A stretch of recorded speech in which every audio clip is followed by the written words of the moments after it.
Hello guys! Welcome to my vlog. At dahil day off natin ngayon, Wednesday, papantay lang natin. Nakikita nyo yan, ganyan siya. Basta hindi siya pantay-pantay. Tapos, ayan, hindi na sila magkakapantay. Gusto ko lang siyang pantayin ng mga siguro hanggang ganyan. Tagal natin dati, siguro mga 2 or 3 months na siya. Nandito pa rin siya, hindi pa siya natatapos. Ayan, mga ganyan lang. Para healthy lang yung buhok natin. Huwag kang magtatampo.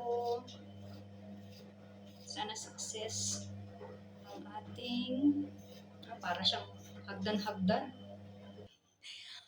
Para na siyang hagdan-hagdan. Ayan yung natanggal. Ano yun ko? Kasi ayan siya, oh. Para siyang hagdan-hagdan. Ay. Siyang pantay, oh. Ba't kaya ganun? Okay na yan. Dito naman tayo sa kabila. Nahati ko na yan kanina pa, ha? Ayan muna, buhok natin to.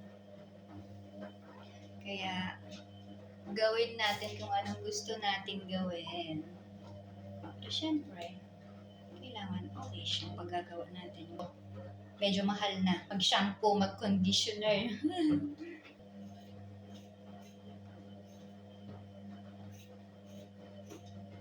Kung magtatampo ka, lumago ka lang ng napakaganda ulit. Ay, ano nangyari?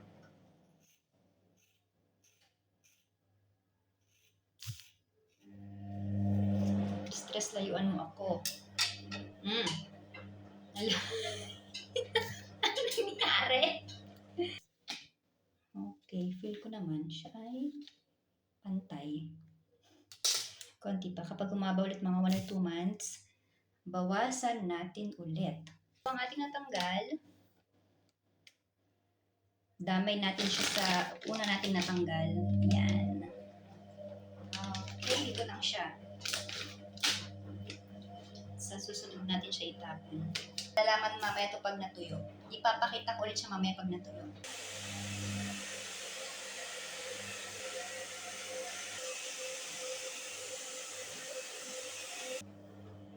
Hello guys! So, nagpalit na tayo ng ating damit dahil basa na siya kanina.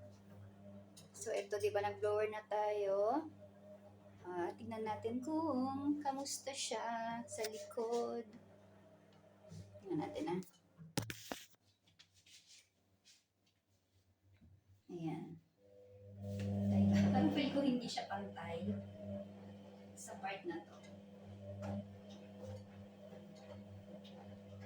Ayan.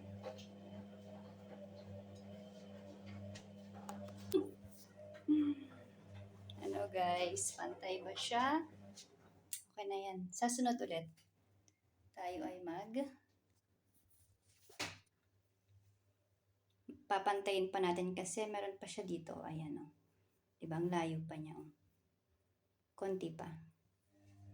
Kaya tayo, alagaan natin ang ating mga buhok. Ang gamit ko pala, tinatanong nyo guys kung ano yung gamit ko sa aking buhok. Well, natural talaga siyang straight.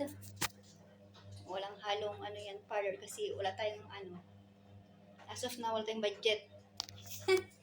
Ito ang ating gamit. Ay, baka naman. Diba kasi meron siyang 5 times hair on the brush. 5 times less hair on the brush. So, itong ating conditioner. Malit lang ating binili. 200 ml. At ang ating shampoo ay ito naman. Itong ating shampoo. Siya pa rin naman si L'Oreal. Ay, diba? 5 times less hair on the brush. So, ito naman ay 400 ml. So, silang dalawa ang ating katuwang. Ang ating ngipin ay Sensodyne. Oh. Kaya, kayo guys, well, okay naman siya sa buhok ko. Yun lang muna. Enjoy your